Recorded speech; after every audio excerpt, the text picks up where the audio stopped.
You give us an example of the work maybe that you've done in the past that has been a little more inclusive? Because we'd all like to know, considering, because after you mentioned it yesterday, I've had to think back and say that, hey, this actually makes sense. And design language goes back, even in the subtlest of things.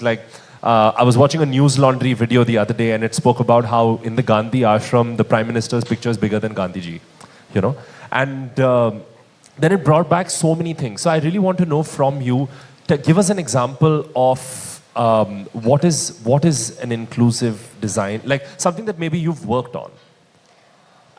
My illustrations are all Ambedkar and illustrations, and they are not mainstream, right? Mm-hmm. So when we think of Indian art or when we think of Indian artists, a whole bunch of upper class names will pop up.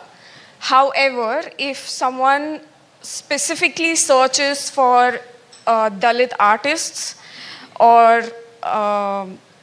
tribal art, is when you get to see a Varli or a Madhubani, or specifically people like us who are labeled as Dalit artists. Like that's not the label we gave ourselves, but we are also not mainstream enough to be called as Indian artists or Indian designers.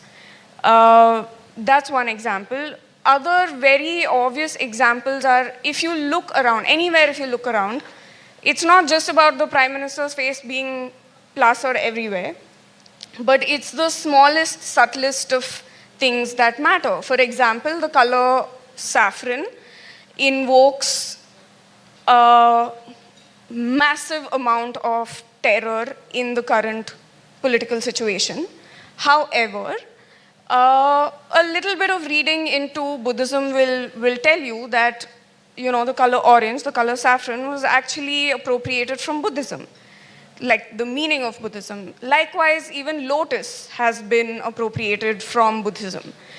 So a whole bunch of visuals like this in our everyday life, motifs on fabrics.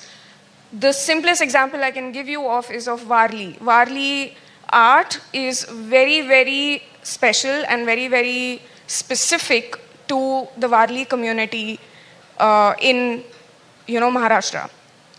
But it has been sort of used as this as the visual language to represent all of Maharashtra, which is not correct, because all of Maharashtra then would include the Gond tribes, they would include a whole bunch of other tribes, which most people are not aware of, right? And unfortunately, the Varli community is still very marginalized. So to use their art for a particular purpose, to promote your state or to promote your own culture as Maharashtra, but then to keep this particular community oppressed, it's very funny, right?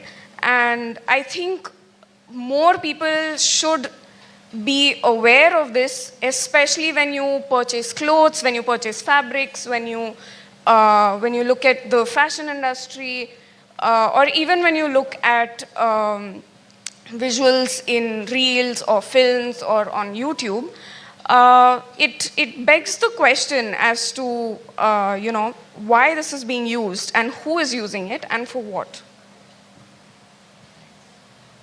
The thing is, Vishaal, it's very subtle, not to victimize you, but when you spoke in the beginning, you said a normal person like me, that immediately others, everyone else that's outside your perception of normal, right? So it is so subtle and it is so sort of insidious that we don't even realize.